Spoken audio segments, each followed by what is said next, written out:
All right, hello, ladies and gentlemen. This is Brad Hurst coming at you with a very short video today. This is just a promo for what I hope to be able to do coming up and post on this Friday. Uh, this is this particular um, YouTube portion of my channel, what have you, that's entitled "What in the World's Going On and Why."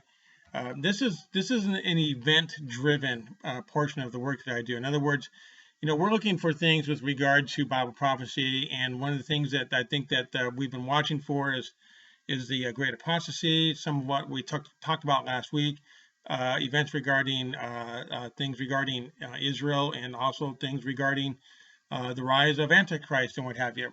And I want to make sure that if there's an event that's going on that quite possibly could have a connection, we want to take the time to look at that and be sober about it. We don't want to be going and looking for events just to try to make something happen. But if if I've been doing, one section talking about, the apostasy or Israel, and something else pops up regarding something that might be possibly connected to the rise of Antichrist, we want to take a pause, or I want to take a pause and stop and look at that. And certainly things taking place in Afghanistan, I think, can lend themselves towards looking at things that might indicate that we're about to possibly might see the rise of Antichrist, of which is among a number of signs that tell us about the impending nature of the rapture. So I don't want to be looking for events just to find an event. If there's something out there that's that I think is connected, I want to take the time to look at it, and we want to be sober. In the last few days, I've read about 13 articles since Saturday regarding events in Afghanistan and what the media outlets in that area of the world are actually saying, and some of our own media outlets are saying, and what the countries in the region are concerned about, and so forth. So we want to take time to look at that and see if there's a connection. This is just a promo. So I hope to be able to do something bigger this coming Friday. And when I have a larger video out, I'm gonna go ahead and erase this one. So a few weeks back, actually a few months back, I was asked to be part of a men's study, sort of a Zoom men's study that's now meeting in person.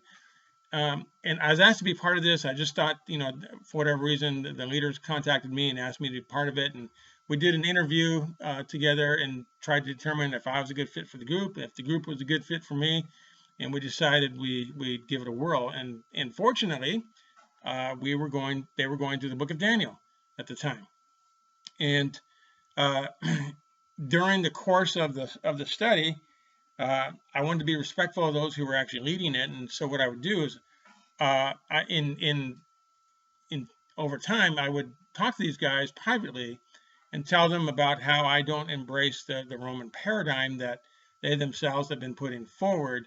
And we talked a little bit, and they, had this approach that we want to entertain all ideas and all possibilities and what have you. So in the process of talking to them, I sent them some material that I had written, basically putting forward what I refer to as the Islamic narrative for Daniel 2, Daniel 7, Daniel 8, and other passages in Daniel and other Bible passages as well. And I sent that to them and didn't hear back from them for a few days, what have you. And then when we got into the study, one of the group leaders opened up and talked about the passage we were going through, and he kind of took the time to pause and said that that most of his life he had embraced the Roman narrative, but after reading the information that I sent him, that he no longer felt like he could categorically embrace the Roman narrative, and in fact the information I gave him made a much more solid case for Islam being the issue, or being what's talked about in Daniel 2 and 7, 8, and other places and other passages as well. But having said that, what was kind of odd was that he said that even though he felt like he couldn't fully embrace a Roman paradigm anyway, he was going to go ahead and teach the passages as though that's what was in view there, because that's all he knew. Shortly thereafter, the other guy who was leading the group talked about the same articles that I had written and stated that my articles were well written, well sourced, well articulated, and but that they were just one more thing that we should all be able to take in consideration. I kind of think that's kind of the problem that we have here is we don't think we have anything that we can actually grab hold of in Bible prophecy. We're just forced to kind of take hold of everything. So I can tell you this, I've been a believer since 1979. I was born in 1962. In 1979, from 1979 onward, in the last 42 years or so, Islam has taken some giant leaps forward. All right, we're not seeing the revival of a Roman Empire. I mean, we won't see anything near that. We are not seeing the revival of Catholicism. What we are seeing is the revival of Islam. Specifically, in the last 42 years, Islam has taken some very giant leaps forward. And in particular, a lot of that has been in the last 20 to 10 to 20 years or so. We had the Iranian Revolution, we had the fall of the Soviet Union, the rise of the Central Asian states or the Islamic states. We had the First and Second Gulf War and what has come out of that. We've had the Arab Spring. We've had the rise of Turkey. We've had the rise of Egypt, and there are a lot of things going on in that part of the world that I think are far better and a much easier fit to what we see written in the book of Daniel and other passages in Scripture. So I'm not going to do this in this particular video, but in the next video, which I hope to do on Saturday, or Friday or Saturday, I'm going to provide a link to the articles that I referenced that I had sent to the gentleman that I'd spoken to earlier this year.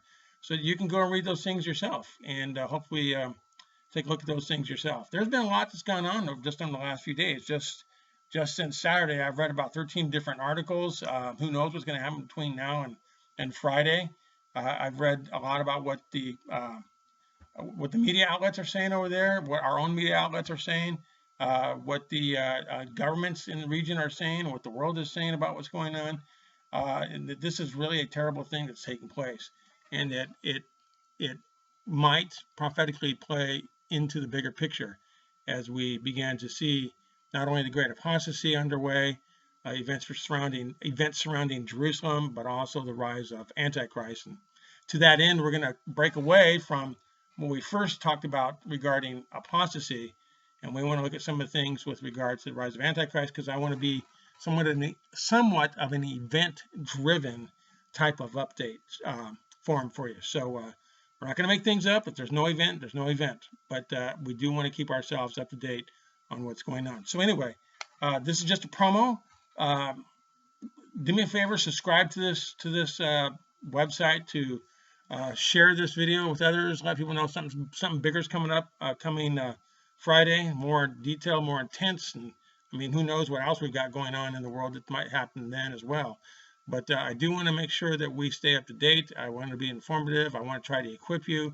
Now is not the time to, for pastors to be giving sermons about, finances and better sex with your wife and, shall we say, being a better dad or something like that. This is the time to pull our pants up and be big about it and get into the deep issues of theology, the things that we've been told are prideful and separate us and what have you, and not helpful in sustaining us in our Christian walk. So we want to get into that, and that is essentially what you have when you have Bible prophecy. You have the depths of theology. I mean, you better if you're going to come into this update form, you better come in with your life preserver on, because we're going to go into very deep waters. And whether you're a new believer or you've been around for a number of years, I promise we're going to go into deep waters that are going to help us all. So anyway, that's it for now. Once I post Saturday or Friday, I'm going to get rid of this video and have a link to the articles I mentioned earlier. Please share. Please tell others to anticipate what we're going to be doing, and please subscribe to the link below. Thank you. Good day.